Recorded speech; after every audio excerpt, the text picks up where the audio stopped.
느껴지지 않는데요. 이런 기회를 통해서 만나게 되어 반갑습니다.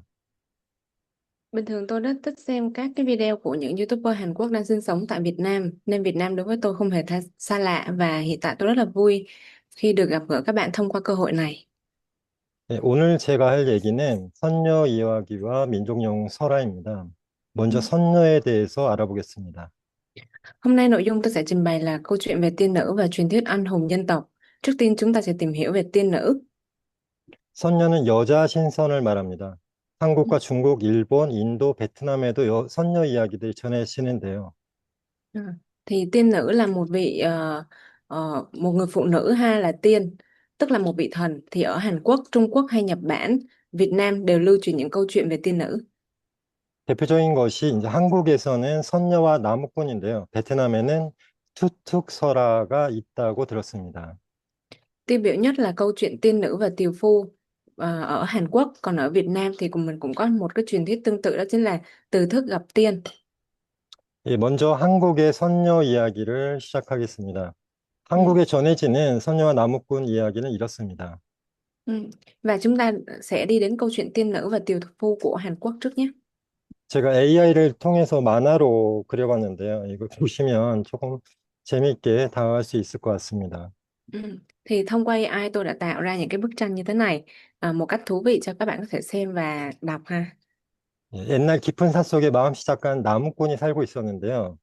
어느 Ừ. 날 사냥꾼에게 쫓기던 사슴 한 마리가 나무꾼에게 숨겨달라고 애원을 하게 됩니다. Ừ, rồi, và cái câu chuyện nó như thế này thì à, ban đầu á thì ở trong một cái khu rừng chân sâu trong núi thì có một chàng tiều phu ha. Và cái chàng tiều phu đó về cơ bản thì sẽ gặp một cái người tiên nữ. 나무꾼은 이제 사슴을 덤불 속에 숨겨줘서 목숨을 구해주는데요. Ừ. Và ban đầu thì cái người tiều phu đó đi vào trong núi đã gặp một con hươu. Con hươu đó đang chạy trốn khỏi một cái người thợ săn, và ông tốt bụng đã cứu sống cái con hươu đấy. 이 말을 할 줄 알았어요, 사슴이. 그래서 목숨을 살려준 보답으로 비밀을 하나를 알려줍니다. Và con hươu đấy không có biết, kỳ tích là con hươu đó đã biết nói, và để đền đáp ơn cứu mạng thì đã tiết lộ một bí mật. 보름달이 뜨는 밤에 산꼭대기 연못에 하늘의 선녀들이 내려와서 목욕을 할 거예요. 그때 날개옷 하나를 감추세요라고 했습니다. Vào đêm trăng tròn thì các tiên nữ trên trời sẽ xuống tắm ở một cái hồ trên đỉnh núi, và con hươu nói là hãy giấu đi một bộ y phục có cánh của tiên nữ. 그 사슴이 말대로 이 나무꾼은 선녀의 날개옷을 하나 훔쳤는데요. Và làm theo lời của con hươu thì chàng tiều phu đó đã giấu đi một bộ áo tiên. 이 목욕을 마친 선녀들은 모두 하늘로 올라갔지만 옷을 잃어버린 막내 선녀만 땅에 남게 되었습니다. Ừ. Sau khi tắm xong thì hầu hết các cái tiên nữ bay về trời, duy chỉ có nàng tiên út bị mất đi áo cho nên phải ở lại trần gian. 나무꾼은 이제 슬퍼하는 선녀를 정성껏 돌봐주고 두 사람은 결혼을 해서 귀여운 아이들을 낳고 행복하게 살았습니다. Ừ. Chàng tiều phu đã tận tình chăm sóc tiên nữ đang buồn bã, và rồi hai người kết hôn, sinh ra những đứa con đáng yêu và sống hạnh phúc bên nhau. 여기까지 하면 해피엔딩이라 재미가 없겠죠. 반전이 하나 있습니다. Ừ. Thì đến bây giờ các bạn nhìn thấy đó là một cái câu chuyện rất là hạnh phúc đúng không? Nhưng mà có một cái vấn đề như sau. 사슴이 준 중요한 주의사항이 있었는데요. Ừ. 절대 아이가 셋이 될 때까지는 날개옷을 보여주지 말라고 했습니다. Ừ. Thì ở đây con hươu nó đã đưa ra một cái lời căn dặn rất quan trọng, là nhất định không được đưa lại cái áo mình đã giấu đi cho nàng tiên cho đến khi hai người có đứa con thứ ba. 시간이 흘러서 부부가 낳은 아이가 둘이 됐을 때 나무꾼은 아내인 선녀가 하늘나라를 너무 그리워하는 모습을 보고 마음이 약해졌습니다. Thời gian trôi qua thì khi hai vợ chồng đã có đứa con thứ hai, chàng tiều phu thấy vợ mình, cái người tiên đó đã rất nhớ quê hương, nhớ thiên đình, cho nên đã mềm lòng. 이제 아이가 둘이나 있으니까 나를 떠나지 않겠지라고 해서 나무꾼은 감춰뒀던 날개 옷을 꺼내 주었습니다. Và anh nghĩ rằng bây giờ mình đã có hai đứa con rồi nên chắc là nàng sẽ không rời bỏ mình đâu, cho nên đã lấy cái áo tiên mà anh đã giấu đưa lại cho nàng. 하지만 날개 옷을 입자마자 선녀는 하늘로 향했는데요. 두 아이를 양팔에 안고 그대로 하늘로 날아 올라갔습니다. Và ngay khi khoác áo tiên thì nàng tiên nữ đã bay về trời, nàng ôm hai đứa con và cứ thế bay lên trời. 나무꾼은 눈물을 흘리며 후회했지만 소용이 없었죠. 너무 늦었습니다. Ừ. Và chàng tiểu phu mặc dù rơi nước mắt hối hận rồi nhưng mà cũng đã quá muộn. 이게 한국의 이제 선녀와 나무꾼 이야기인데요. 베트남에도 비슷한 이야기가 있습니다. Và đây là câu chuyện tiên nữ và chàng tiểu phu của Hàn Quốc. Chúng ta có một cái câu chuyện tương tự của Việt Nam. 예, 바로 투툭 설화인데요. Ừ. 진 왕조 시대에 투툭이라는 젊고 청령한 관리가 있었습니다. Ừ. Và vào thời nhà Trần thì có một vị quan trẻ tuổi tên là Từ Thức. 그는 관직보다 시를 짓고 자연을 즐기는 것을 좋아했는데요. Ừ. Ông không quá coi trọng công danh mà yêu thích làm thơ. 어느 날 사찰에 귀한 모란꽃 가지를 꺾었다는 죄로 붙잡힌 한 소녀를 보게 됩니다. Và một ngày nọ ông bắt gặp một cô gái đang bị bắt bởi tội bể một cành hoa mẫu đơn quý trong chùa. 투툭은 자신의 겉옷을 흔쾌히 내주어 값을 치르고 소녀를 구해줬습니다. Và Từ Thức đã sẵn sàng cởi áo khoác ngoài của mình để trả tiền đền bù để cứu cô gái đó. 그 후에 그는 아예 간직을 버리고 고향으로 돌아가 산천을 유람하며 살았는데요. Sau cái sự việc đó ông đã quyết định từ bỏ quan chức trở về quê để sống một cuộc đời ngao du sơn thủy. 하루는 산속에서 신비로운 동굴을 발견하고 그 안으로 들어갔는데 그곳은 인간 세상이 아닌 눈부시게 아름다운 선경이었습니다. Ừ. Và một ngày nọ khi đang ở trong núi thì ông đã phát hiện một cái hang động kỳ bí, và khi bước vào trong thì ông thấy trong cái hang động đó chỉ toàn là tiên cảnh thôi. 사실 그 소녀는 하늘의 신선, 선녀였던 거죠. Và trong đó có một cái cô gái chính là cái cô trong đó sẽ có những cái nàng tiên ở trên trời ha. 소녀의 어머니인 선녀 여왕은 보답으로 딸과 투툭의 결혼을 허락했습니다.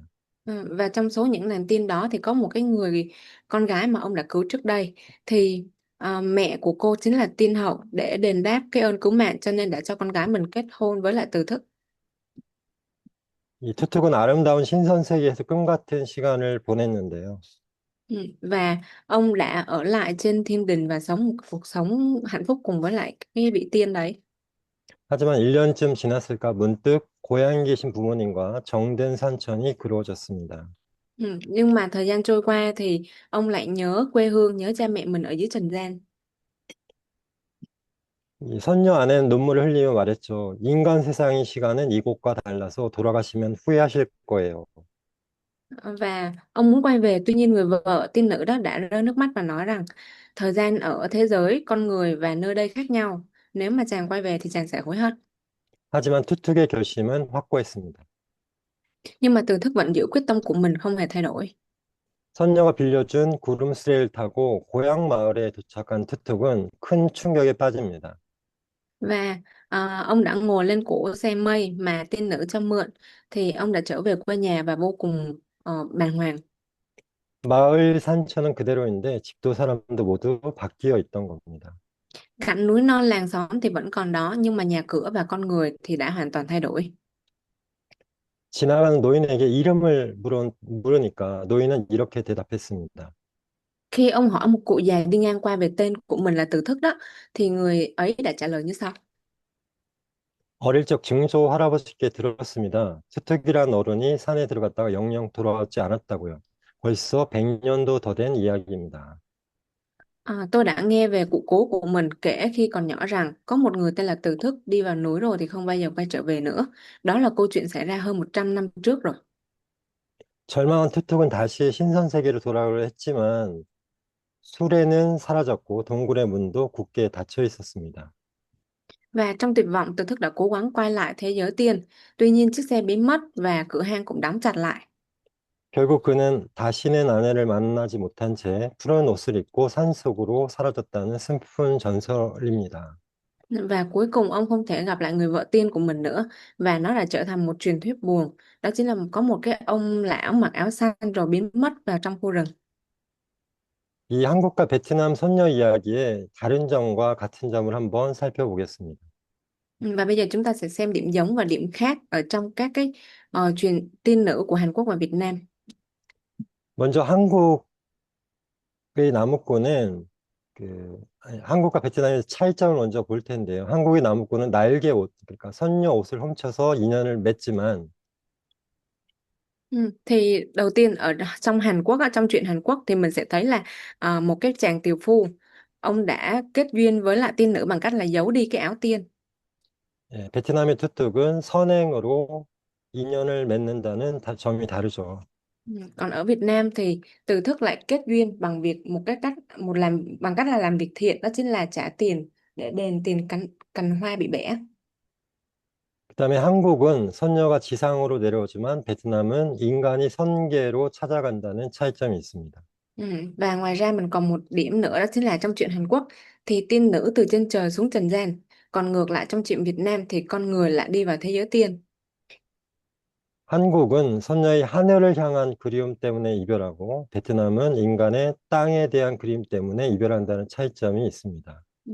Trong truyện Hàn Quốc thì cái người tiên nữ đó thì ly biệt chia tay, hai người chia tay là bởi vì nỗi nhớ quê hương trời đất của mình, còn ngược lại đối với lại Việt Nam thì từ thức lại nhớ nhớ nhà, nhớ quê hương, nhớ đất trần gian cho nên là mới phải chia tay. 또 비슷한 것은 남자는 인간, 여자는 신선이라는 점, Và một cái điểm giống đó chính là tiên nữ là phụ nữ, còn con người là nam giới. 또 세상의 시간과 선계의 시간이 다르다는 점인데요. Và có một điểm giống nữa, đó chính là thời gian ở trần gian và ở trên trời nó khác nhau. 한국의 속담에 신선 노름에 도끼자루 썩는 줄 모른다는 속담이 있습니다. Rồi, và ở trong Hàn Quốc á, trong tiếng Hàn mình có một câu tục ngữ như thế, có nghĩa là mãi chơi như tiên thì không biết cán rìu mục nát, có nghĩa là mình mãi chơi quá cho nên quên mất thời gian ấy. 이 속담의 뜻을 보면요. 이 나무꾼이 옛날에 산에 나무를 하러 갔다가 Thì cái câu tục ngữ đó bắt nguồn từ một câu chuyện ha, thì có một cái người tiều phu lên núi đốn củi, 두 신선이 바둑을 두는 것을 발견했습니다. thì ông đã tình cờ phát hiện ra hai vị thần tiên đang chơi cờ vây. 나무꾼은 바둑 구경에 푹 빠져서 시간 가는 줄 몰랐고 Ừ. Chàng tiều phu mãi mê xem đánh cờ đến mức quên cả thời gian trôi qua. 옆에 놓인 신선의 음식을 얻어먹기도 했습니다. Và thậm chí ông còn xin một chút thức ăn của hai vị thần đã đặt kế bên. 잠시 후 정신을 차리고 보니까 돌아가려고 도끼를 집어들었는데 Và một lúc sau khi mà ông tỉnh táo lại và định quay về, quay xuống núi á, thì ông cầm chiếc rìu lên. 나무로 된 도끼자루가 이미 썩어서 문드러져 있었습니다.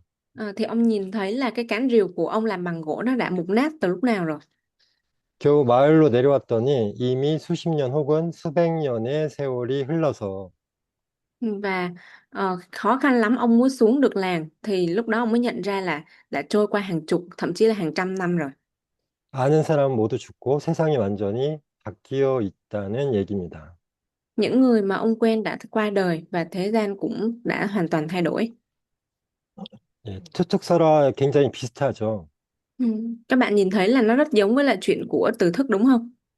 신선계의 시간이 인간계보다 훨씬 느리게 흘러간다는 것도 같습니다. 신기하죠? Và các bạn nhìn thấy một điều rất là thần kỳ, đó chính là thời gian ở trên thiên giới thì trôi rất là nhanh hơn so với lại thời gian của con người sinh sống. 예, 그 다음에는 이제 왜 그러면 신선은 여자였을까를 살펴보겠습니다. Và bây giờ chúng ta cùng nhau tìm hiểu một cái câu hỏi, đó chính là tại sao lúc nào thần tiên cũng là nữ. 인류 최초의 서사시라고 불리는 길가메시 서사시에도 길가메시 어머니는 여신이고 아버지는 인간인데요. Thì các bạn nhìn thấy ở đây trong sử thi Gilgamesh này, được xem là một trong những sử thi cổ xưa nhất nhân loại, thì người mẹ cũng là nữ thần và người cha lại là con người. 왜 신선은 여신이고 여자이고 또 선녀와 결혼한 신과 선녀는 인간과 결혼했을까요? Vậy thì tại sao thần tiên lúc nào cũng là nữ và vị thần tiên đó lại kết hôn với một con người? 이 문화 인류학자들에 따르면 아주 먼 옛날에는 여신 시대가 있었다고 합니다. Và theo các nhà văn hóa nhân gian thì vào thời xa xưa đã từng tồn tại một nơi gọi là thời đại nữ thần. 여자가 신으로 추앙받는 때인데 실제로 고대의 조각상들은 모두 여자를 모델로 했습니다. Tức là đã từng có một cái thời kỳ phụ nữ được tôn thờ như thần linh, và thực tế các tượng điêu khắc mà các bạn đang nhìn thấy ở thời cổ đại á, hầu hết đều lấy hình mẫu là người phụ nữ. 이것은 5,300년 전 홍산문화 여신상에도 나타납니다. Điều đó cũng thể hiện rõ trong tượng nữ thần của Hồng Sơn cách đây khoảng 5.300 năm. 초기 국가 규모의 신전 중심에는 앉아서 수행하고 있는 모습의 여자 모습을 조각한 소조상이 있는데요. Ở 이를 중국의 고고학자들은 홍산 여신이라고 합니다. ở trung tâm các ngôi đền quy mô quốc gia từ thời sơ khai á, thì có một cái bức tượng đất nung nhỏ khắc họa hình ảnh của một người phụ nữ đang ngồi tu hành. Thì các nhà khảo cổ Trung Quốc gọi đó là nữ thần Hồng Sơn.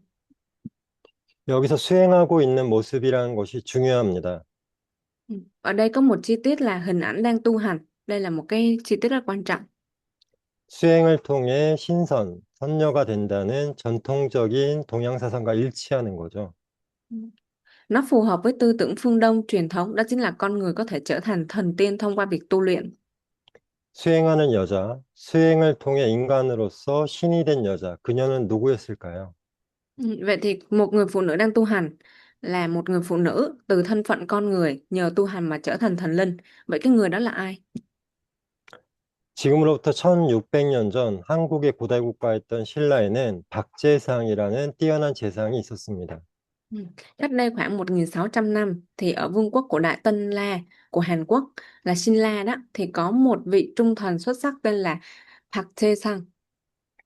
그는 역사시대 이전 신화시대를 다룬 부도지라는 책을 썼다고 전해지는데요. Tương truyền rằng ông đã viết cái cuốn tên là Putoji, thì nó nói về thời kỳ thần thoại trước cả lịch sử. 이 책에는 마고라는 여신이 등장합니다. Trong quyển sách này có một cái người phụ nữ, một vị thần, nữ thần xuất hiện tên là Mako. 사실 마고라는 이름은 전 세계에 남아 있고 마고로부터 매직이란 말이 유래했다고 합니다.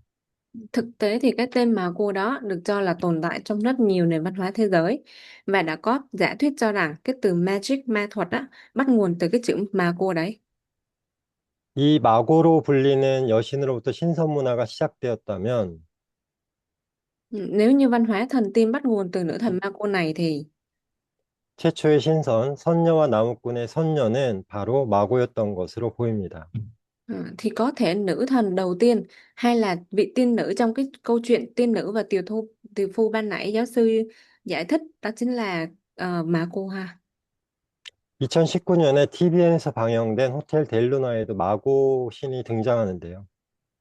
Trong một bộ phim đó chính là Hotel de Luna phát sóng trên TVN vào năm 2019 cũng đã xuất hiện thần mà cô này.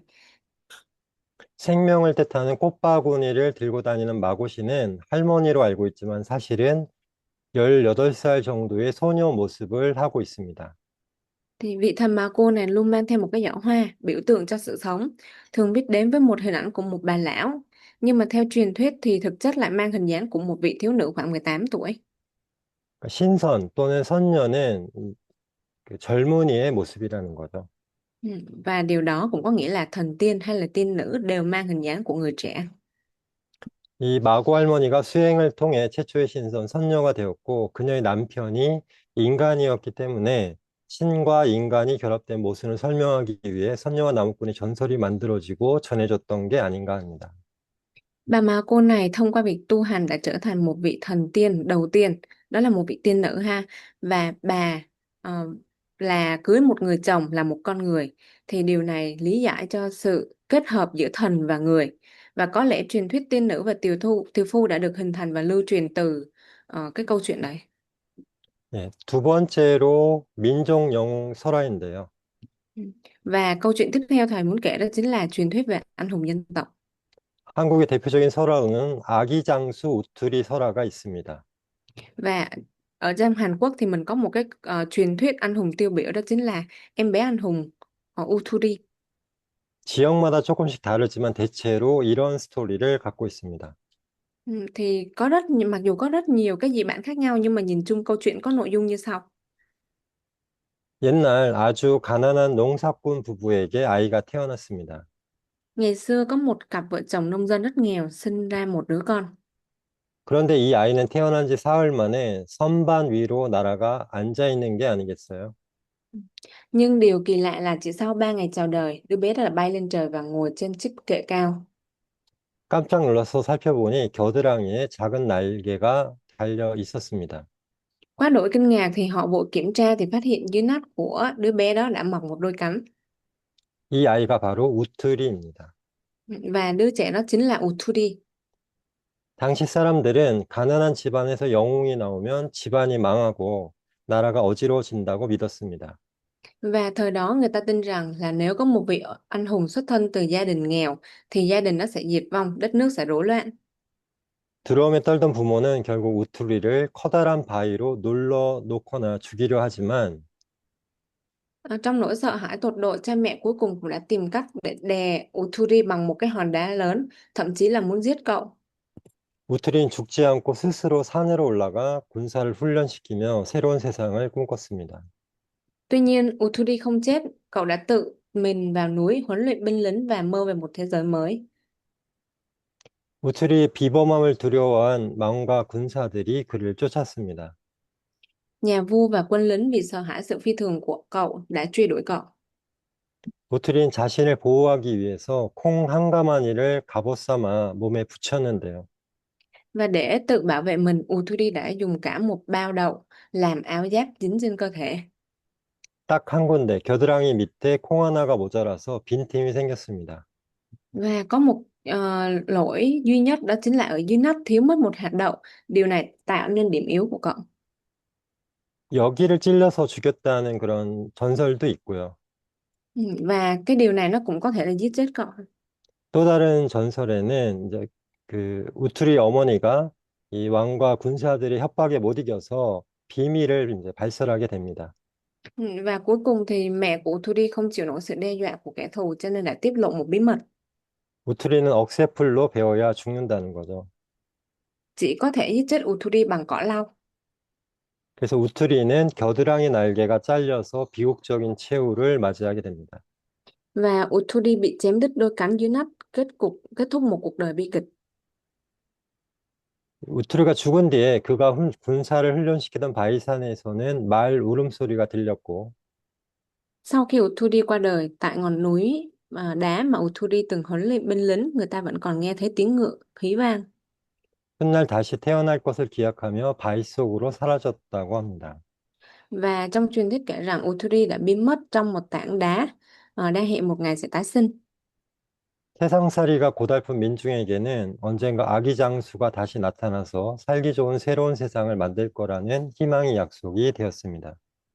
Đối với những người dân sống trong cảnh cơ cực, có niềm tin rằng một ngày nào đó đứa trẻ anh hùng như Uthuri sẽ xuất hiện trở lại và trở thành một lời hứa về hy vọng rằng có một thế giới mới tốt đẹp hơn để sống.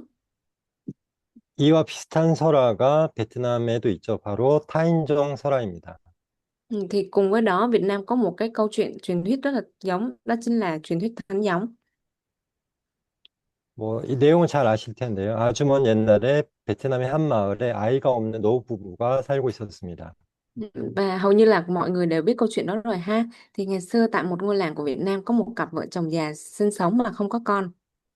어느 날 할머니가 밭에 나갔다가 거대한 발자국을 발견하고 자신의 발을 대보았는데 그 후에 아이를 갖게 되었습니다. Và một ngày nọ, bà lão ra đồng phát hiện một dấu chân khổng lồ, thử đặt chân mình vào đó và sau đó đã mang thai.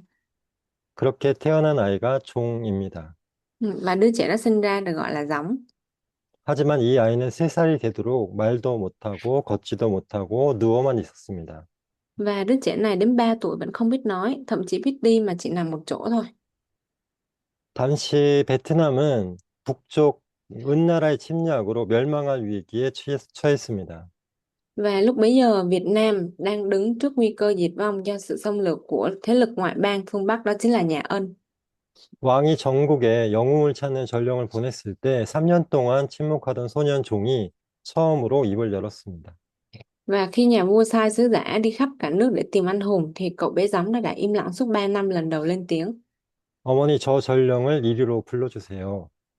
Mẹ ơi, hãy gọi vị sứ giả kia đến đây giúp con. 종은 전령에게 왕에게 가서 무쇠말, 무쇠갑옷, 무쇠채찍을 준비해달라고 전했습니다. Cậu đã nhờ sứ giả đưa vào cung để tấu vua và nhờ nhà vua chuẩn bị ngựa sắt, áo giáp sắt và roi sắt. 그날 이후 종은 엄청난 양의 밥을 먹기 시작했습니다. Và cậu tuyên bố rằng mình sẽ đánh bại giặc ngoại xâm. 마을 사람들이 정성을 다해 밥을 지어 날랐고 밥을 먹을 때마다 몸이 기하급수적으로 커져서 순식간에 거인이 되었습니다. Ừ. Kể từ ngày đó thì gióng bắt đầu ăn một lượng lớn cơm khổng lồ ha. Thì dân làng đã hết lòng nấu cơm mang đến. Mỗi khi ăn bữa cơm cơ thể cậu lại lớn lên theo cấp số nhân, nhanh chóng trở thành một người khổng lồ. 마침내 무기가 도착하자 종은 무쇠말을 타고 전장으로 돌진했습니다. Cuối cùng khi vũ khí được mang đến, gióng cưỡi ngựa sắt lao thẳng ra chiến trường. 전투 중에 채찍이 부러지는 위기가 닥쳤습니다. Trong lúc chiến đấu đã xảy ra tình huống nguy cấp khi chiếc roi sắt bị gãy. 그러자 종은 당황하지 않고 주변에 있던 대나무 숲에서 대나무를 통째로 뿌리채 뽑아서 적들을 휘둘러 물리쳤습니다. Và khi đó gióng không hề hoảng loạn, liền nhổ cả bụi tre gần đó, rồi vung lên đánh đuổi kẻ thù. 이때 대나무가 불길에 타서 노랗게 변했는데 이것이 오늘날 베트남에 노란 대나무가 많은 이유라는 전설이 있습니다. Và lúc này tre bị lửa thiêu nên chuyển sang màu vàng và có truyền thuyết cho rằng đấy là lý do ngày nay Việt Nam lại có nhiều tre vàng đến vậy. 외적을 모두 쫓아낸 종은 소치산 정상에 올랐습니다. Và sau khi đánh đuổi hết giặc ngoại xâm, gióng đã lên đỉnh núi tên là Sóc Sơn. 그는 입고 있던 무쇠 갑옷을 벗어 던지고 말을 탄 채 그대로 하늘로 승천했습니다. Cậu đã cởi bỏ bộ giáp sắt đang mặc rồi cưỡi ngựa bay lên trời. 이후 그는 나라를 지키는 수호신이 되었는데요. Và sau đó cậu đã trở thành một vị thần bảo hộ đất nước. 잘 아시는 이야기죠? Ừ. Các bạn hầu như là biết rõ câu chuyện này ha. 자, 이 선녀와 민족 영웅 설화가 주는 메시지를 살펴보겠습니다. Vậy bây giờ chúng ta sẽ tìm hiểu thông điệp của truyện cổ tích về tiên nữ và các vị anh hùng nhé. 아기장수 우투리, 타인종 설화도 다른 점과 같은 점이 있는데요. Ừ. Cả hai câu chuyện về Uthudi và truyện Thánh Gióng đều có những điểm khác và giống nhau.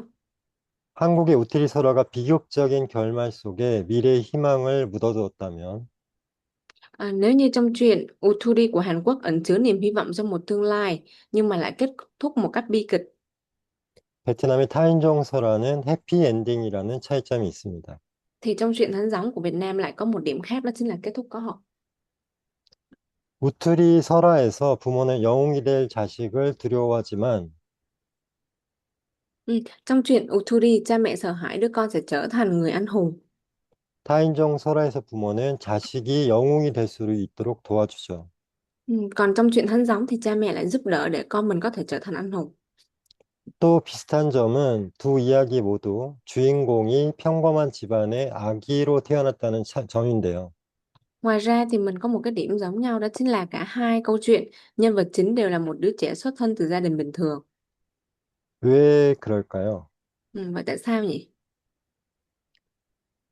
앞에서 인간으로 태어났지만 수행을 통해 최초의 신선, 여신이 된 마고 할머니처럼 Ở phần trước cũng giống như bà lão mà cô thì tuy sinh ra là một con người, 모든 인간은 수행을 통해 궁극의 존재인 신이 될 수 있다는 동양 사상에 기반한 것이라 생각합니다. nhưng mà thông qua việc tu luyện đã trở thành một vị tiên, nữ thần đầu tiên. Và điều đó cho thấy rằng dựa trên tư tưởng phương Đông, mọi con người đều có thể thông qua tu luyện mà trở thành đấng tối cao, tức là thần.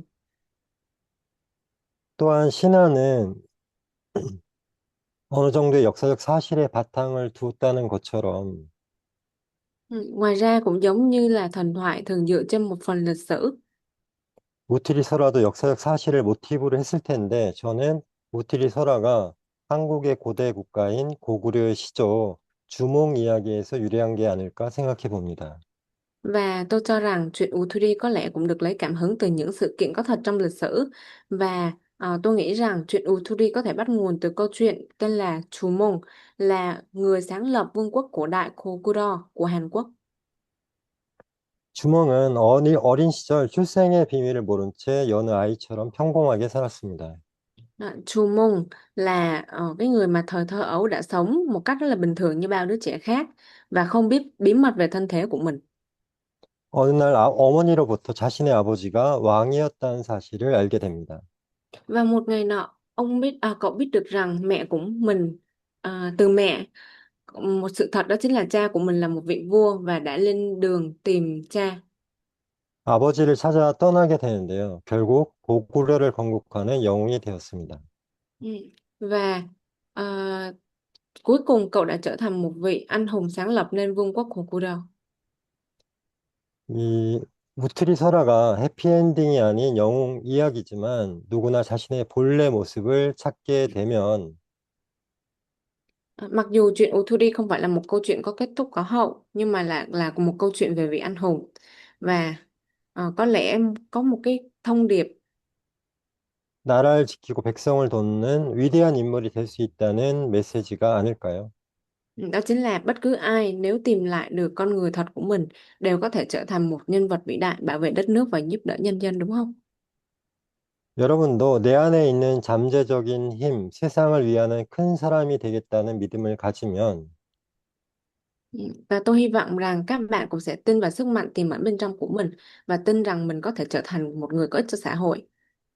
어떤 분야이든 영웅이나 불쌍한 사람을 돕는 신선이 되지 않을까 하는 기대를 해봅니다. Và nếu như vậy thì trong bất cứ lĩnh vực các bạn cũng có thể trở thành một anh hùng hoặc trở thành một tiên nhân giúp đỡ cho những người kém may mắn hơn. 예, 제가 준비한 내용은 여기까지고요. 이렇게 서로 질문과 답변을 통해서 얘기 나누는 시간을 갖겠습니다. Và đến đây là thầy kết thúc cái phần thuyết giảng của mình ha. Các bạn không biết là có câu hỏi gì không, mình có thể đặt cho thầy. 너무 일찍 끝낸 것 같은 느낌이 들기도 하네요. 예. Có ai có câu hỏi gì không?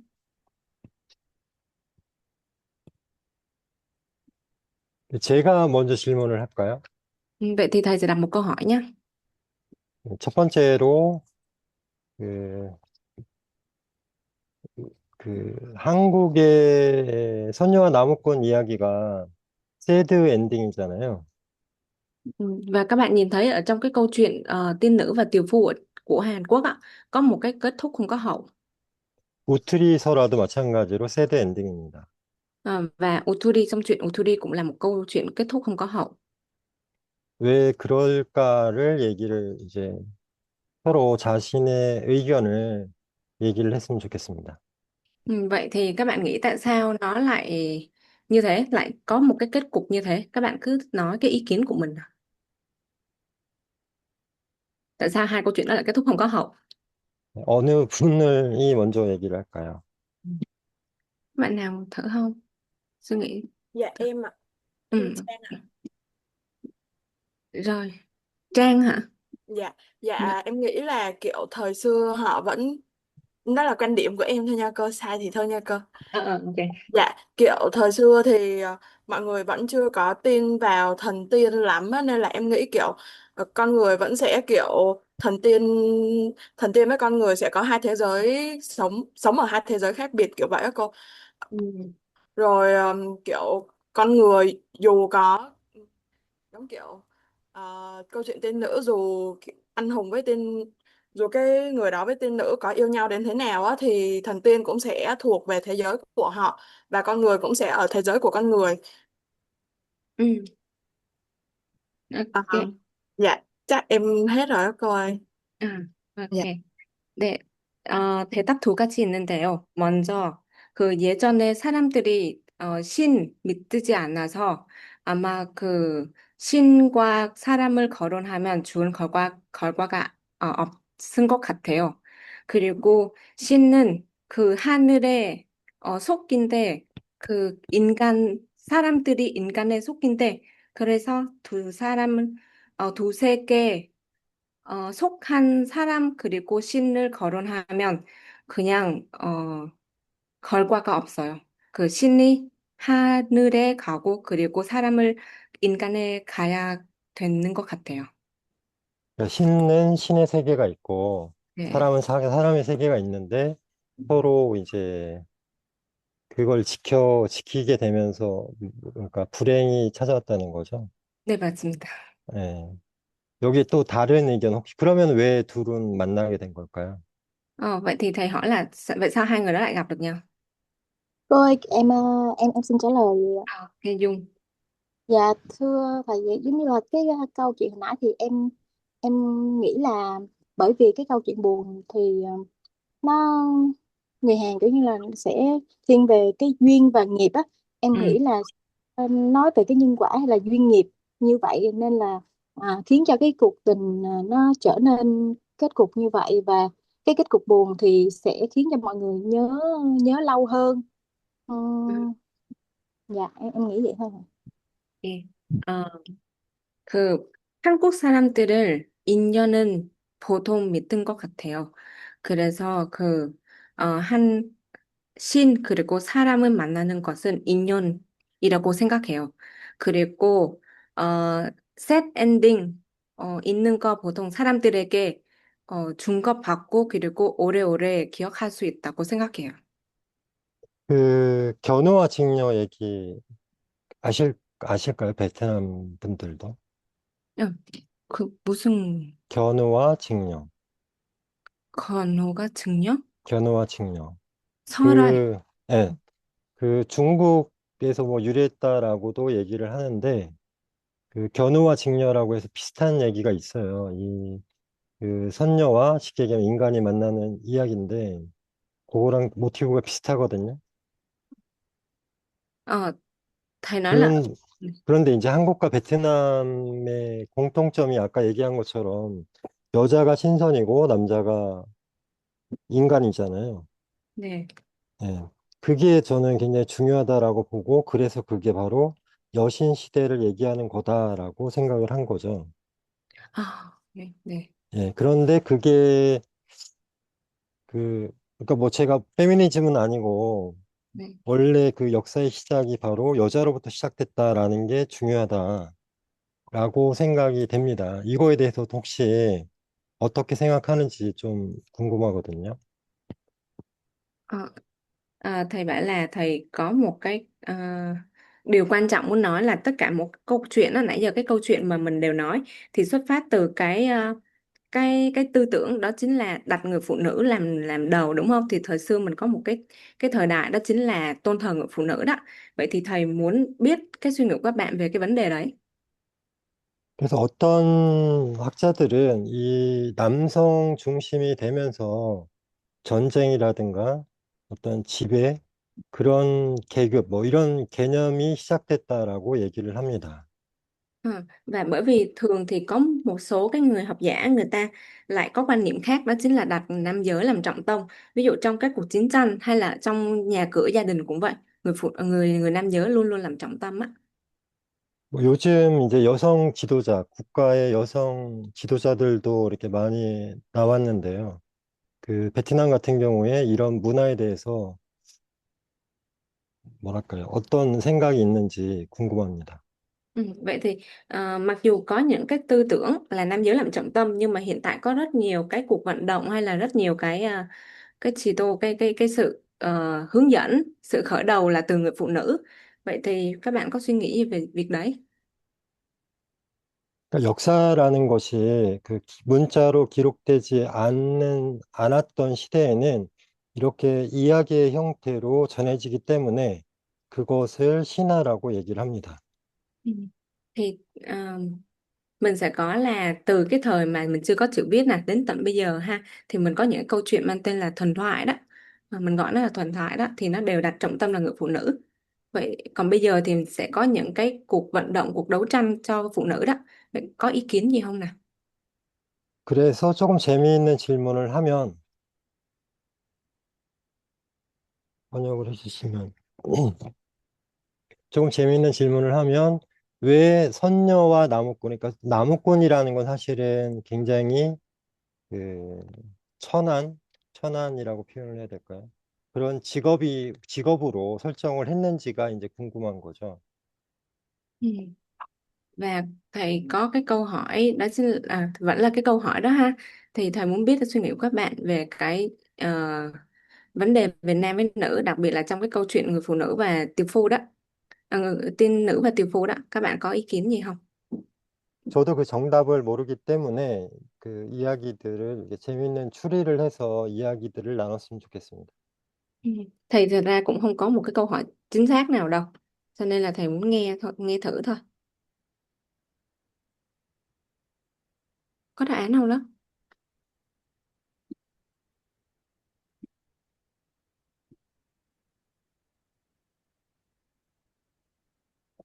없습니다. 없다고요? 이거는 아직 생각하지 않았어요. 아, 그래요. 네. 제가 너무 일찍 끝내서 지금 좀 당황스러운데. Tại vì thầy muốn hỏi thêm các bạn để hiểu thêm thôi. Để 질문을 좀 해주시면, 그리고 그 생각할 거리를 질문을 해주시면 여러 이야기를 나누면 재밌겠습니다. Ừ. Nếu mà có câu hỏi nào cùng thầy thảo luận nữa thì tốt ha. Ôi, Ừ, cô đây. không biết là có phải là do em nghĩ ngày xưa người ta theo hệ mẫu hệ, không biết có phải là do kiểu săn bắt hái lượm á cô, thì kiểu phụ nữ sẽ là người hái lượm, là trụ cột kinh tế chính trong gia đình phải không cô? Mẫu hệ. Ờ, 그, 목계제도로 네. 예전에는 그 사람들은 그 거인의 그 뭐 설립 그거 뭐 뭐지? 사냥, 아? 사냥할 때. 사람 예전에는 그 생활 방식은 거의로 그 뭐 숨에서 그냥 음 뭐 그냥 그 có cái săn bắt là gì mà mất tiêu rồi. 사냥 cô ạ. 사냥하다. 그냥 하는 걸로 해서 그러니까 그 여자의 역할은 더 높았다고 확 팠다는 것으로 여겨졌습니다. 음, 그러니까 이제 우리가 알고 있는 고대의 그런 모습을 이제 수렵 채집, 그러니까 사냥하고 네. 어떤 먹을거리를 이제 구하고 그게 전부라면 오히려 저는 남자의 역할이 더 중요하다라고 생각을 해요. 음, 왜냐하면 사냥을 하고 이렇게 따오고 뭐 이렇게 하는 건 오히려 이렇게 신체적으로 월등한 남자가 더 잘했겠죠. 네. 그런데 실제 여신 시대가 있었다는 것은 제가 봤을 때는 그 당시에 그런 문화가 우리가 생각하는 것처럼 먹을거리를, 그러니까 먹고 사는 일의 그게 중심이 된 사회가 아니라 다른 것이 더 중심이 된 사회가 아니었을까라고 생각이 되는 거죠.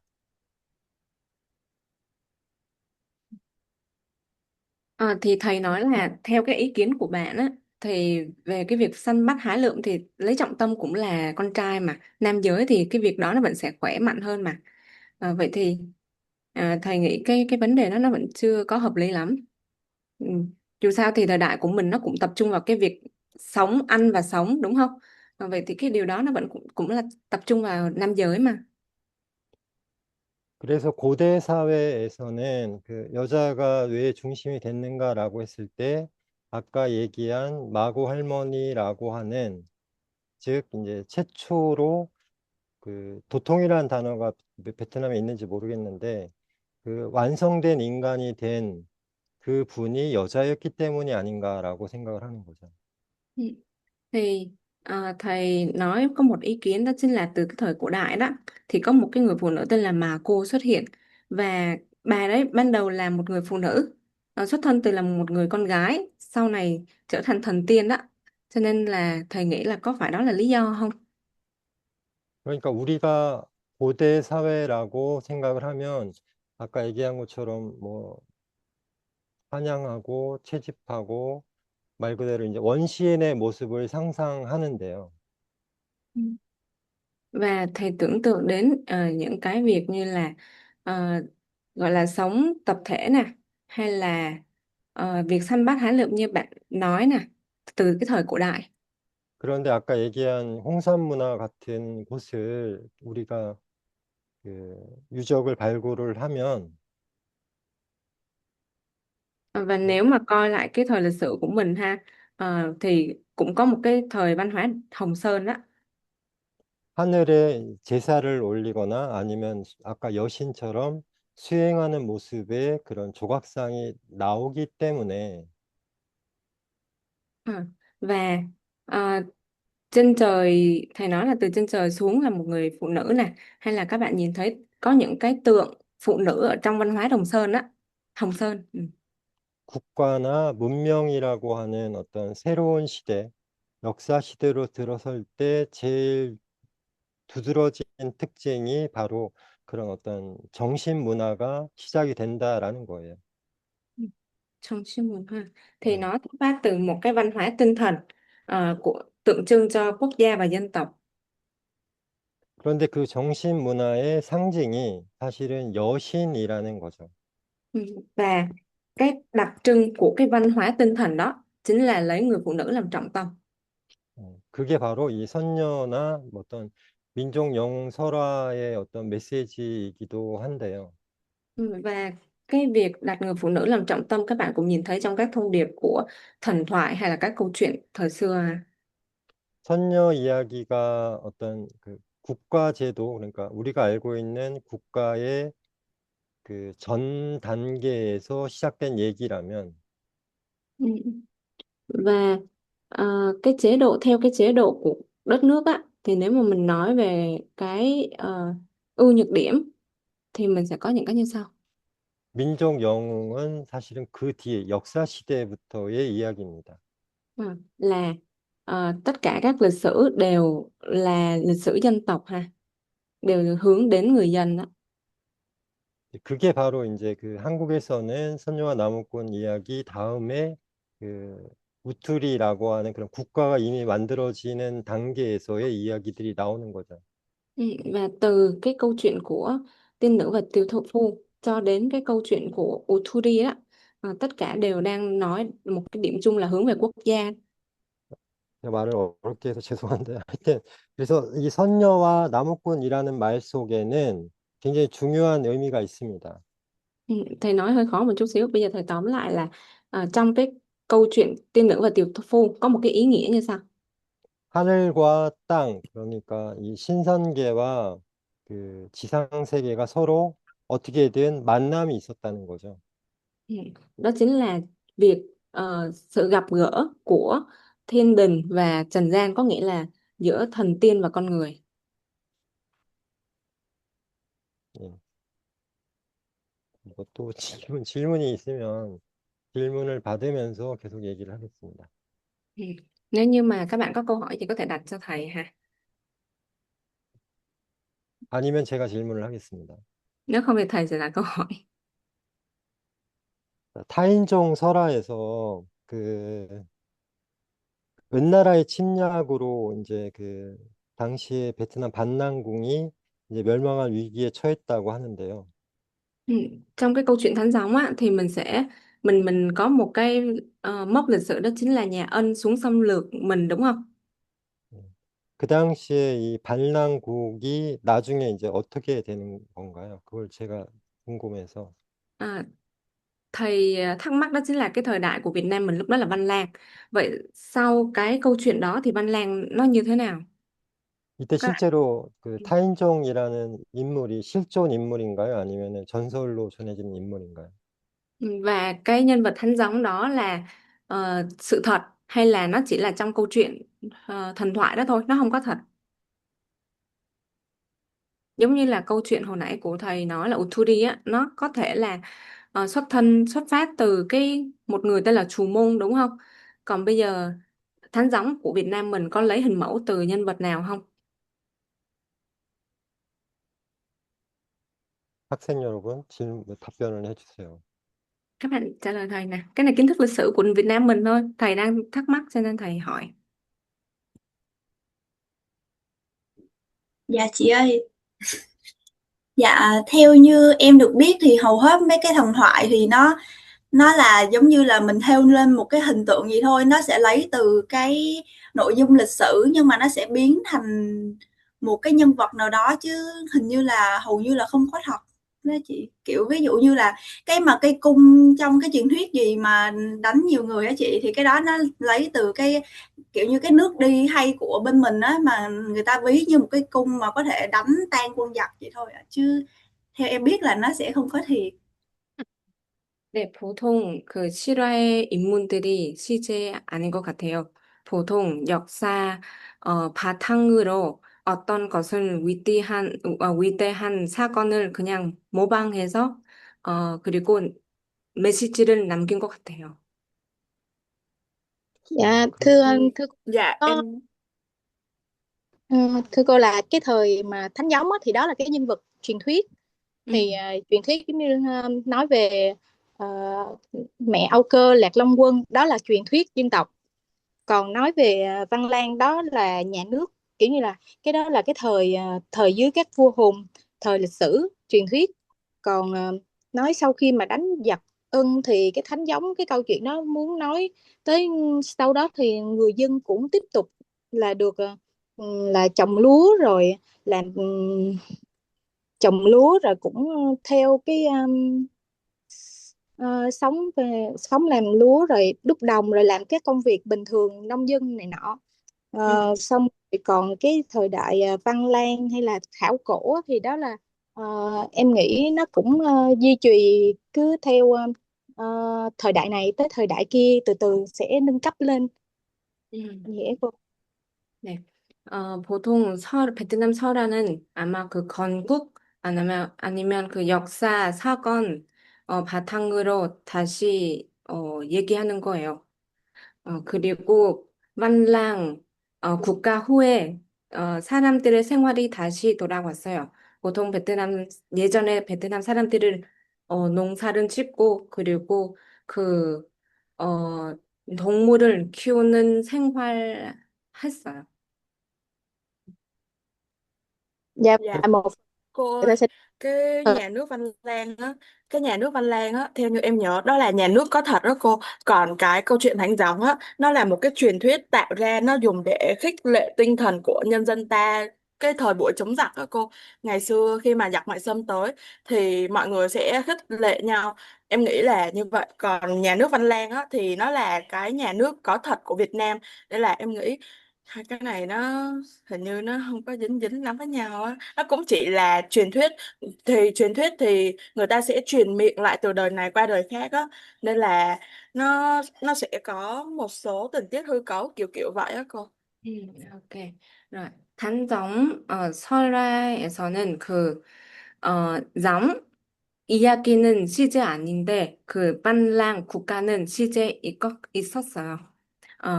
원래 단정 이야기 설화는 어, 있는 이유는 아마 당시에 중국의 국가들이 베트남에 돌아갈 때는 뭐지? lập trình. 사람들을 고통스럽게 했어요. 그래서 그 설화를 만든 이유는 민족, 어, 민족들에게 권하고 싶고, 그리고 그 힘을 주는 것 같아요. 그러니까 이제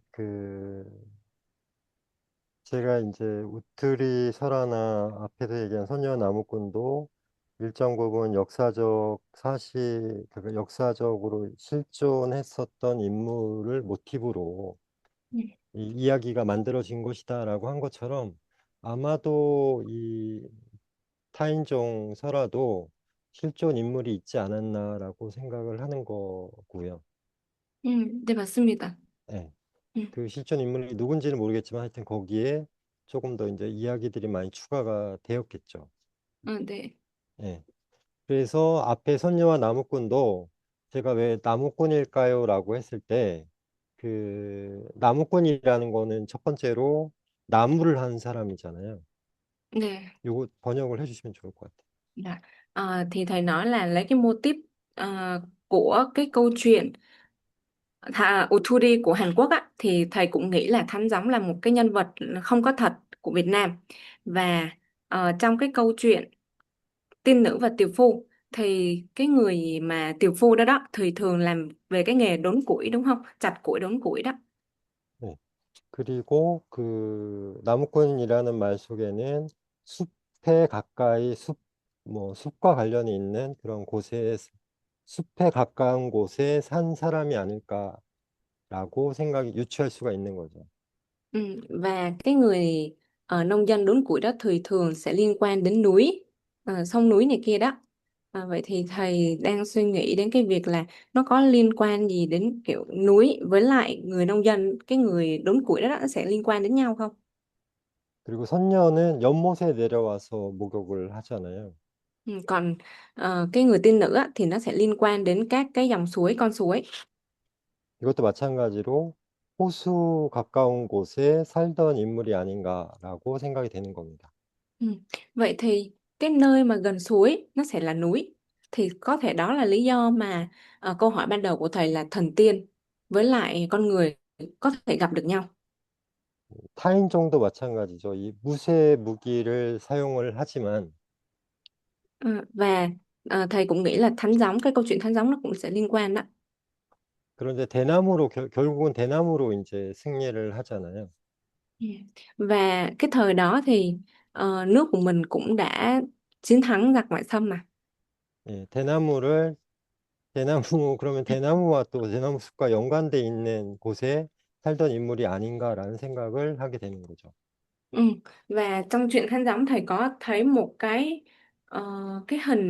hình tượng đó chính là một cái cây cổ thụ lớn ạ, thì nó cũng sẽ giống như là cái câu chuyện của chàng tiều phu là ở trong rừng núi.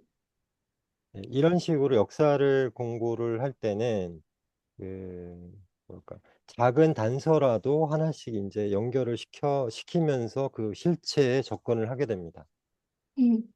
Và khi mà thầy liên kết hai cái sự kiện mà không có thật trong hai cái câu chuyện đó ạ, thì mình sẽ có những cái mà có thể liên kết với lại cái thực tế ở bên ngoài. 타인종 설화에서 이 거대한 발자국을 발견하고 할머니가 자신의 발을 대보는데요.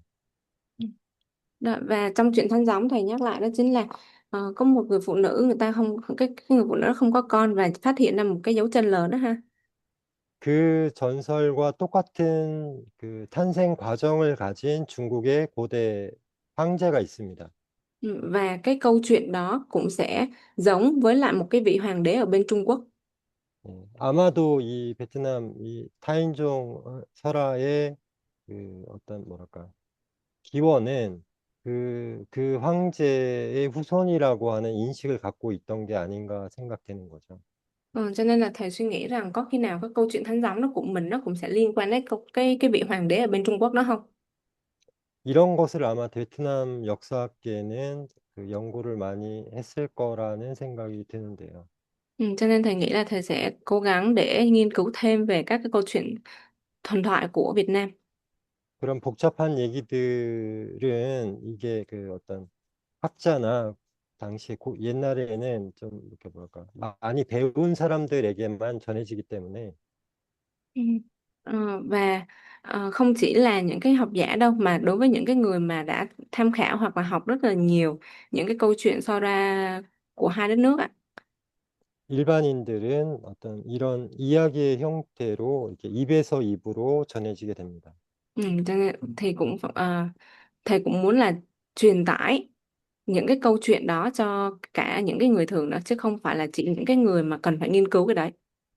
특히나 문자가 없던 시대에는 그 입에서 입으로 전해지다 보니까 재밌는 이야기로 가공이 됩니다. Và từ cái lúc mà chưa có chữ viết đến tận bây giờ thì đã có rất nhiều những cái câu chuyện thú vị. 네. 또 질문이나 아니면 생각할 거를 얘기를 나눠 보겠습니다. Tiếp các bạn có câu hỏi gì không? Hoặc không thì thầy sẽ đặt câu hỏi cho mọi người. 시간이 굉장히 기네요. 이제 1시간 반이에요. Thầy thấy còn thời gian ha.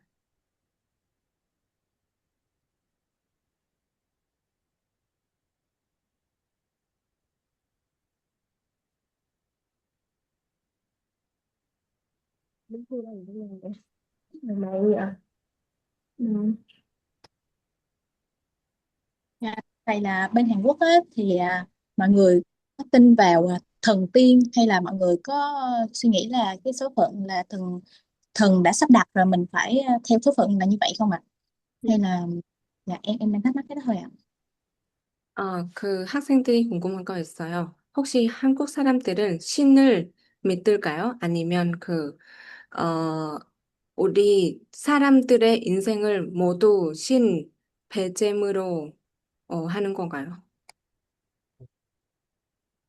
베트남에는 집에서 어떤 한국과 비슷한데 베트남에는 집안의 조상을 모시잖아요. Đấy. Thì thầy nói là ở Hàn Quốc với Việt Nam cũng giống nhau, là ở trong các cái ngôi nhà á, mình cũng đều thờ thần hết. 일본도 마찬가지로 집에 조상을 모시는 그걸 이제 신단이라고 하는데 그 신단을 갖추고 있습니다. Và ở Nhật Bản cũng vậy, có những cái bàn thờ để thờ thần đấy. 이건 아까 말씀드린 홍산 문화에도 그 여신상 말고 그러니까 남신상이 부엌에서 이제 나왔거든요. Ừ. Và thì thầy nói là không những là mình thờ những cái vị thần là nữ giống như từ cái thời văn hóa Hồng Sơn, mà mình cũng sẽ có những cái vị thần là nam mà được đặt ở trong nhà bếp á. 그러니까 자기의 조상의 모습을 한 그런 남신상을 만들어서 집에 모시고 있던 거죠. Ừ. Và mình cũng sẽ tạo ra những cái vị thần, cái hình tượng, cái tượng thần là nam đó, rồi sau đó mình đưa về nhà mình để mình thờ ha. 그러니까 어떻게 보면 신과 함께 사는 겁니다. Ừ. Vậy cho nên là thầy nghĩ là mình đang sống cùng với thần. 일반인들은 자기의 조상을 모시는 거고요. Ừ. Và người thường đang mời các vị thần đến nhà mình để cùng sinh sống đó. 왕은 하늘에서 내려온 존재라고 하기 때문에 하늘을, 하늘을 모시는 겁니다. Ừ. Và ờ, theo cái suy nghĩ của mọi người thì vua chính là cái người thần mà đi xuống trần gian đó, cho nên là các cái vị vua cũng sẽ thờ các cái vị thần. 네. 그런 차이점이 있을 뿐, 그런데 이제 한국은 기독교 문화가 많이 들어오면서 그런 어떤 조상을 모시는 그런 게 많이 사라졌습니다. Ừ. Và nó có một cái điểm hơi khác một chút xíu là ở Hàn Quốc bây giờ rất nhiều người theo đạo Công giáo, cho nên là cái văn hóa mà kiểu thờ thần này kia cũng đang dần biến mất. 그리고 좋은 질문인데, 선녀와 나무꾼에서 중요한 게 선녀가 그냥 신이라면 아이를 낳을 수가 없었겠죠. Ờ, thầy có một câu hỏi là trong cái câu chuyện tiên nữ và tiều phu á, là bởi vì tiên nữ là thần cho nên không thể sinh con được phải không? 그러니까 하늘에서 내려온 신이 바로 선녀였다면 나무꾼 남자와 결혼도 할 수 없었고 아이도 낳지 못했을 겁니다.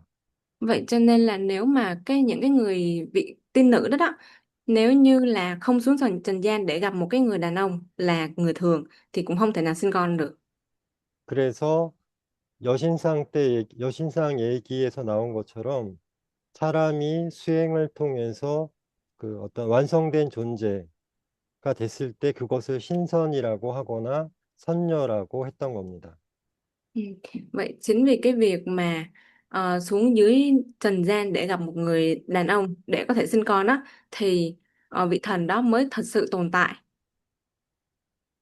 그런 신선이나 선녀가 그 고대 국가에서는 옛날에는 그런 분들이 이제 나라를 다스리는 왕이었던 시절이 있었습니다. Ừ. Và từ thời xưa luôn mình đã có những cái câu chuyện, đó chính là các cái vị thần mà sinh con, và các vị con đó đẻ ra thì sẽ trở thành vua á. 그래서 한국에서는 이 신과 인간을 완전히 구분하지 않고 Ừ. Và ở Hàn Quốc cũng vậy, thần và 하늘, không 예, thể nào phân tách nhau ra được. 하늘에 있을 때는 신이고 Ừ. Ở trên trời thì mình sẽ có các vị thần, 땅에 있을 때는 이 인간이 되는 건데 và ở dưới mặt đất thì mình sẽ có mọi người, hai con người. 그 몸이 있으면 인간이고 몸이 없으면 신이라는 거죠. Nếu mà mình có cơ thể thì mình gọi là con người, còn không có cơ thể gọi là thần. 그런 독특한 게 있는데 아마도 베트남도 그런 어떤 뭐랄까 그런 사상이 있을 것 같은데요. Ừ. Và ở Việt Nam hình như là mình cũng sẽ có cái suy nghĩ đấy, cũng có cái tư tưởng đấy. 반대로 베트남은 어떻게 생각하나요? Vậy thì người Việt Nam có suy nghĩ như thế nào? Cái câu hỏi của bạn thầy giải đáp rồi, bây giờ đối với lại người Việt Nam thì mình thấy là mình có tư tưởng gì?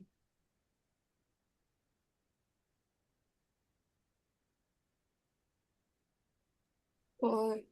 cô tóm lại cái câu hỏi của thầy được không? Ý là em vẫn chưa có lát được á cô, em vẫn chưa có hiểu được. 학생들에게 다시 요약할게요. 네. thầy nói cái câu hỏi hồi nãy của Dung đó là vị thần, con người Hàn Quốc có thờ thần hay không á, thì thầy trả lời là à, giống như Việt Nam mình thôi, mình sẽ có các cái tượng thần thờ ở trong nhà, nhưng mà ngoài ra thờ không chỉ là thờ nữ thần mà còn có những cái vị thần là nam giới ha. Rồi xong rồi sau đó thầy có nói tới là ở Hàn Quốc, xã hội Hàn Quốc bây giờ á, thì người ta đã không có quá nhiều người theo đạo Phật, cho nên là cái việc thờ thần này kia cũng dần mất đi rồi ha. Và thầy ví dụ một cái câu chuyện trong cái, thầy nhắc lại cái vấn đề cũ thôi, là tại sao con người với lại thần tiên lại có thể gặp nhau á, thì thầy có giải thích là đơn giản là vì ở con người ở trần gian á thì mình sẽ có những cái nơi như là núi nè, xuất thân từ các cái chàng tiểu phu á thì ở trong núi đúng không, còn các cái vị tiên nữ thì sẽ xuống xuống xuống dưới trần gian á, là thường sẽ xuống các cái con suối, mà thường là suối với lại núi thì sẽ gần nhau, thì hai người đó gặp nhau ha. Rồi xong sau đó nữa là ở trên trên thiên đình á thì toàn là tiên nữ, tại vì ngay từ đầu mình đã tóm lại là nữ là tiên, còn nam là con người đúng không. Vậy thì nếu mà trên thiên đình mà toàn nữ như thế á, thì sẽ không thể nào sinh con được. Vậy thì khi mà họ xuống dưới lại mặt đất gặp nam giới thì họ mới có thể sinh con được. Cho nên là thầy suy ra được rằng đó chính là cái việc mà thần với lại con người sẽ luôn luôn có mối quan hệ thân thiết với nhau, quan hệ gần gũi với nhau, cho nên là lúc nào con người cũng sẽ sống cùng với thần. Hoặc là thầy thì có giải thích thêm đó chính là ừm, khi mà đẻ con ra á, thì những cái người con của các vị tiên đó sẽ trở thành vua, cho nên là vua cũng sẽ thờ thần xuống, giống như là thờ mẫu đó, mẹ mình là thần mà cũng sẽ thờ mẫu, cho nên lúc nào mình cũng sẽ, trong nhà mình cũng sẽ có các cái vị thần sống cùng với thần, về tin vào thần ha. Vậy bây giờ cái câu hỏi của thầy đặt ra là tư tưởng của người Việt Nam như thế nào, có tin vào thần hay không, kiểu như thế đó.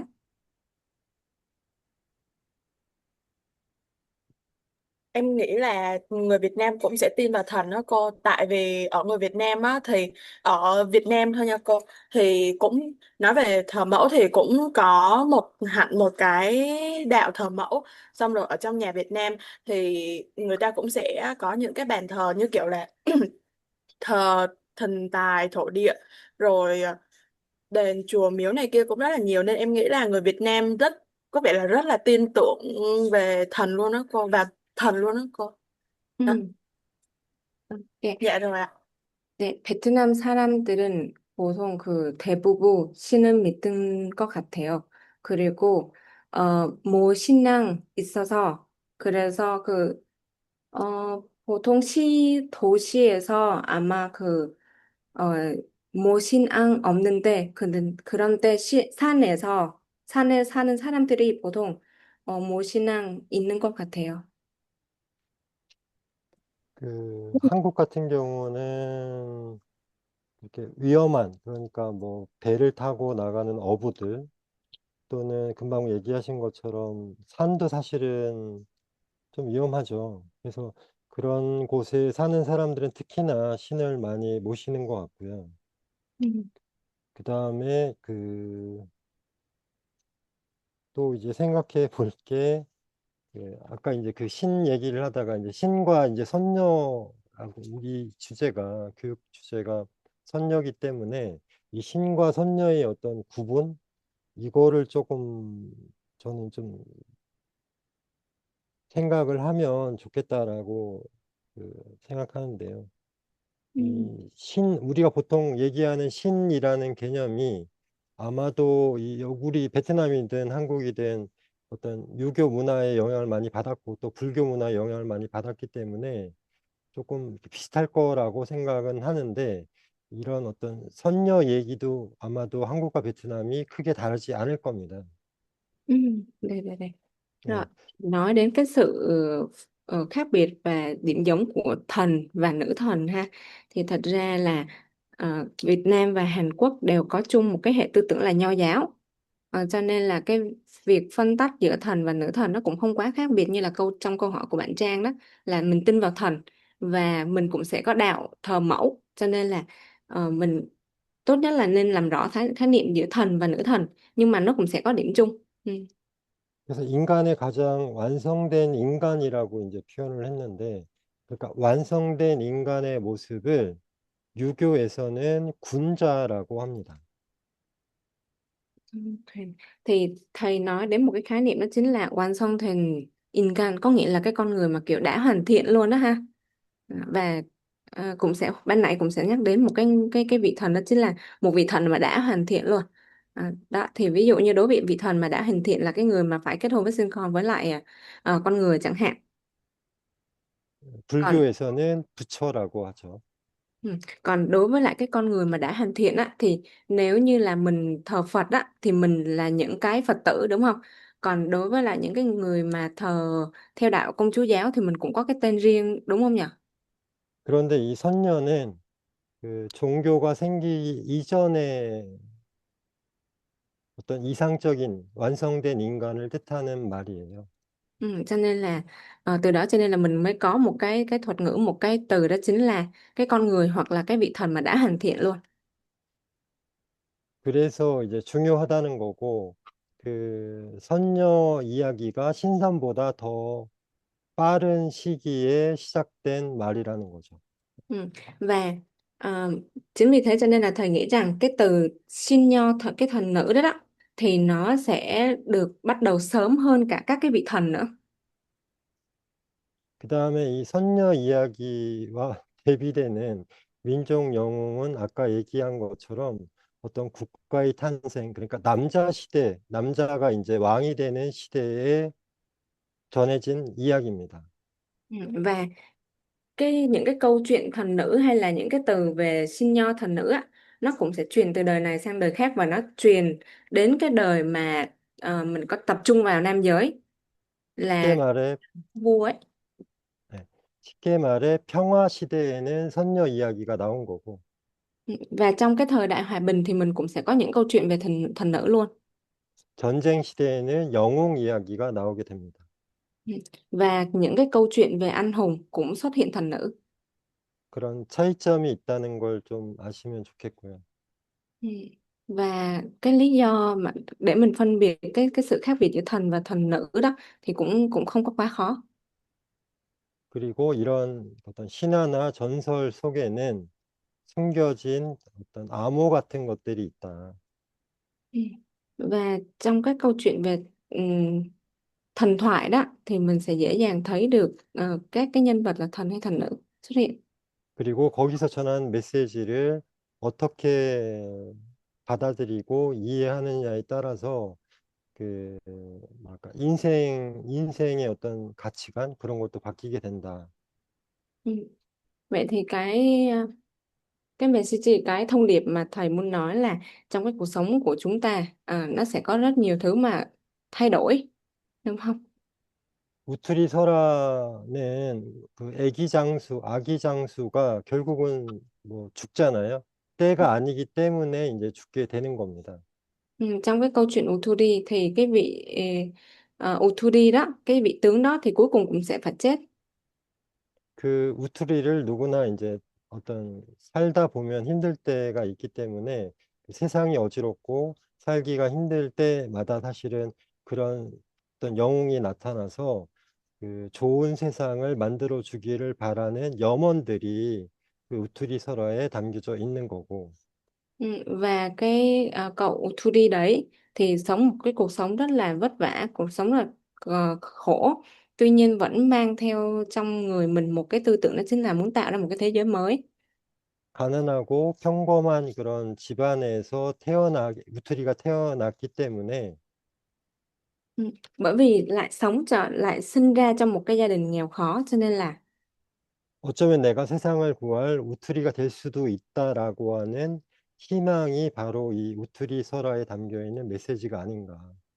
cho nên là các cái câu chuyện mới đưa vào một cái thông điệp, đó chính là có một cái người Uthudi, một cái vị anh hùng Uthudi ha, luôn luôn sinh ra trong một cái cuộc sống, một cái gia đình nghèo khổ, nhưng mà luôn luôn sống hết mình, sống có cái ước mơ đó. 그런데 이런 이야기들이 사실은 한류 드라마에도 많이 담겨 있습니다. Và với cái tư tưởng đó thì trong các phim truyền hình thì cũng xuất hiện các cái thông điệp như vậy. 예를 들면 우투리가 그 태어나자마자 이제 하늘을 날 수 있잖아요. Thì ngay khi mà Uthudi xuất hiện, thì mình hiểu là giống như là có cái cánh á, giống như là từ trên trời xuống đó. 그걸 모티브로 한 게 바로 그 무빙이라고 하는 드라마입니다. Với cái mô típ như vậy thì mình có một cái bộ phim, đó chính là Yêu Tinh. 무빙에서 한효주의 아들이 그 가만히 있으면 이렇게 뜨잖아요, 몸이. Ờ, thì trong cái bộ phim đó ha, có một cái đứa trẻ, 네. có một cái đứa 그게 trẻ. 아마 우투리 설화에서 온 걸 거예요. Thì có vẻ như là sẽ lấy cái hình mẫu từ Uthudi. 그래서 지금 한국 드라마가 이제 많이 인기를 끌고 있는데 그런 한류 속에도 이런 어떤 한국의 역사 문화에서 전통 이런 데서 따온 것들이 의외로 많습니다. Và lấy cái mô típ đấy cho nên là trong các cái bộ phim Hallyu, bộ phim Hàn Quốc á, người ta cũng sử dụng mô típ đó để làm ra các cái bộ phim như vậy. 네. 뭐 수업을 일찍 끝내도 될까요? 아니면 질문이나 아니면 조금 더 듣고 마치는 걸로 할까요? Vậy bây giờ các bạn muốn kết thúc lớp học hay là mình muốn đặt câu hỏi để mà cùng nhau thảo luận tiếp? 마지막인데 혹시 질문하실 분 있으면은 질문 받고 없으면 끊겠습니다. Dạ, Các ừ. 네. dạ em có câu hỏi là ý là em thắc mắc ở cái khúc mà về câu chuyện của Uthuri á cô, kiểu tại sao nó lại xuất hiện hình ảnh của hạt đậu với lại kiểu cây cỏ lau á cô, mà nó không phải là một loại cây hay là một loại hạt khác kiểu thế, nó có cái ý nghĩa hay là cái hàm ý gì ở trong những cái hình ảnh đó không ấy ạ? 우투리 설화에서 왜 콩, 나무, 그리고 억새불 나무 나와 있는 이유가 있나요? 음, 일단 콩은 뭐 그냥 어쩔지 모르겠지만 콩은 어, 단백질이잖아요, 단백질. 그래서 그 가난한 서민들이 먹을 수 있는 어떻게 보면은 단백질 식품이기 때문에 옛날에는 이 콩이 굉장히 중요한 어떤 그 식재료였죠. 예. 그리고 콩이 가지고 있는 게 그 콩이 굉장히 많잖아요. 그 하나의 그런 뭐라고 합니까? 잎에 여러 개의 콩이 들어가 있거든요. 네, 그래서 콩이 가지는 상징성이 한국의 전설에 되게 많이 나옵니다. 네. Dạ, đầu tiên ha, thì cái hạt đậu nó xuất hiện là bởi vì cái hạt đậu nó có rất nhiều chất dinh dưỡng, mà với lại nó cũng rẻ này kia nữa, cho nên các bạn nhìn thấy nó chính là cái nguồn ẩm thực chính cho người người nghèo á. Và hơn nữa, khi mà mình cho đậu vào miệng thì thường không phải là mình cho một hạt đậu, mà mình cho rất nhiều hạt đậu vào, đúng không? Nó thể hiện cái việc là rất là nhiều người dân Hàn Quốc, rất là nhiều, rất là đông. 그리고 말이 좋아하는 게 콩이거든요. 원래 말, 홀스. 그래서 Dạ, 이 말이 이제 콩을 좋아해요. 콩밭에 이렇게 들어가서 막 먹고 그런 걸 좋아하는데 어떤 뭐랄까, 전쟁에 쓰이는 그런 어떤 식량의 의미도 있는 것 같아요. ừ. Và thêm một cái nữa, đó chính là Uthudi thì cưỡi ngựa, mà cái món ăn mà con ngựa yêu thích đó chính là cái hạt đậu này, cho nên là hạt đậu này nó mới xuất hiện trong cái câu chuyện đấy. 그리고 억새풀은 뭐 여러 가지 의미가 있겠지만은 그거는 정답이 없고 제가 생각한 답은 뭐냐면 그 억새풀이라는 게 굉장히 흔하면서도 되게 질겨요. 음. 네. 그런 어, 풀이기 때문에 이게 아마도 어떤 그 모르겠습니다. 그거는 정확하게는. 그런데 하여튼 뭐 어떤 상징적인 의미가 있지 않나 그건 아마 뭐 어떤 특별한 이유가 있다기보다는 그 상징이 있는 것 같은데 그 시대의 사람들이 생각했던 그런 어떻게 보면 가장 뭐랄까 좀 강인함의 상징이 아니었나라고 생각이 되기도 합니다. ừ. Thì thầy nói là thật ra là thầy cũng không có đáp án chính xác về cái trường hợp của cây cỏ lau, nhưng mà có vẻ là vì cái cây cỏ lau nó dài và nó dai nữa, nó kiểu nó chắc á, cho nên nó có thể là thể hiện sức mạnh, và cái người thời đại đó thì lại kiểu cần sức mạnh, cho nên là họ muốn tượng trưng cái cây cỏ lau cho cái sức mạnh. 네, Dạ, với lại em có một cái thắc mắc là thường thì nói về người mẹ á, là Ừ. họ cái lòng yêu thương con của họ mãnh liệt lắm. Ừ. Ờ, như ai đụng tới gì cũng được nhưng mà tới con mình là sẽ bảo vệ tới cùng. Thì tại sao mà khi, bị uy hiếp thì bả lại khai ra người con của bả, cái điểm yếu của người con bả, Ừ. nó nghĩ nó hơi lạ. 음. 네. 보통 어머니는 그 오투리 설화에서 왜 그 어머니는 합박 받들 때 아이의 그 죽을 수 있는 이유를 말했어요. 왜냐면 보통 어머니들이 아이를 진짜 사랑하거든요. 그렇죠. 그래서 그거를 원래 질문 중에 하나였는데 그 만약에 이제 그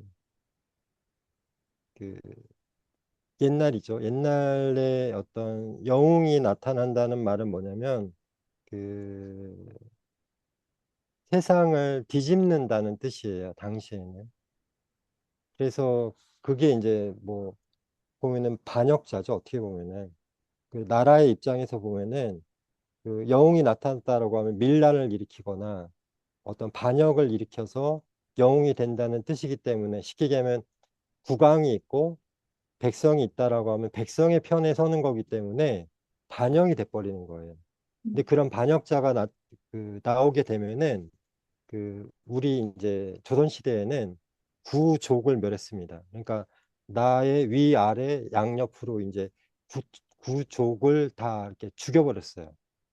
그 정도로 이렇게 가문이 다 그냥 멸망을 하기 때문에 어떻게 합니까? 부모 입장에서는 그럴 수밖에 없는 거죠.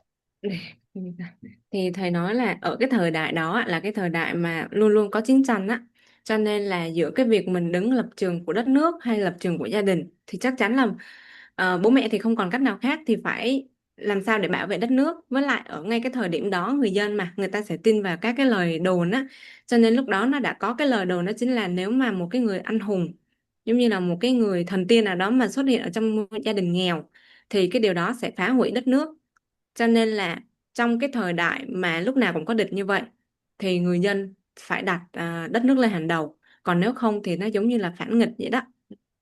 그래서 타인종 설화하고 좀 많이 비교가 되는데 타인종 설화에서는 왕이 영웅을 찾고 그리고 나라가 이제 위기에 빠져 있을 때 어떤 명분이 있었던 거죠. 이게 어떤 영웅이 될 수 있는 명분이 있었기 때문에 부모나 마을 사람들이 도와줬던 거고 이 우투리 설화에서는 그런 명분이 없었던 거예요. 그러니까 이것을 죽일 수밖에 없는 상황이 됐던 거죠. Để.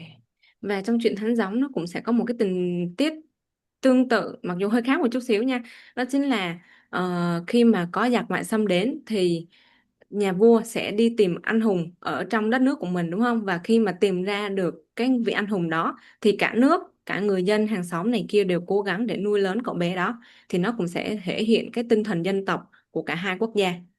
Cho nên là trong cái câu chuyện Thánh Gióng á, thì ngược lại mình tìm anh hùng thì mình được hỗ trợ, nhưng mà ở bên câu chuyện của Hàn Quốc là bởi vì nó có cái tin đồn đó cho nên là mình cũng đặt vị thế là đặt đất nước lên đầu, cho nên là mình phải giết cái đứa trẻ đấy để mình bảo vệ đất nước.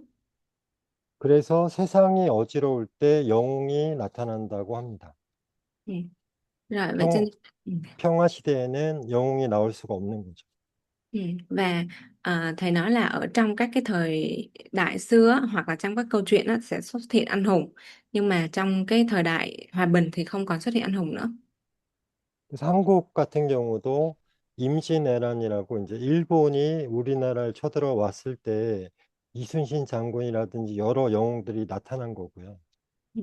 Và ở cái thời đại Tam Quốc hồi xưa đó, khi mà có giặc ngoại xâm đến cũng xuất hiện một cái vị anh hùng mà các bạn hay nghe thấy, đó chính là Isushin, tướng Isushin á. 네. 전쟁이 없는 평화 시대에는 영웅이 아니라 이런 어떤 그 세상을 잘 세종대왕처럼 이제 한글을 만든 그런 위대한 그 성웅이라고 하는데 그거를 그 뭐랄까 세상을 또 좀 더 발전시키는 그런 존재가 이제 나타나는 거죠. Ừ. Thì nếu mà ở thời đại có chiến tranh thì mình gọi những cái người đó là anh hùng. Nhưng mà đối với cái thời đại mà không còn chiến tranh nữa thì mình không còn những anh hùng đó xuất hiện. Nhưng mà sẽ có những cái vị nhân vật rất là vĩ đại làm nên những điều vĩ đại cho đất nước. Ví dụ như là vua Sejong tạo ra bảng chữ cái tiếng Hàn để giúp người dân đó. 예, 그래서 선녀와 나무꾼도 나무꾼이 옷을 훔치는 나쁜 행위를 통해서 인연을 맺었기 때문에 결국 헤어진 게 아닌가라고 하는 생각도 해봅니다. Ừ.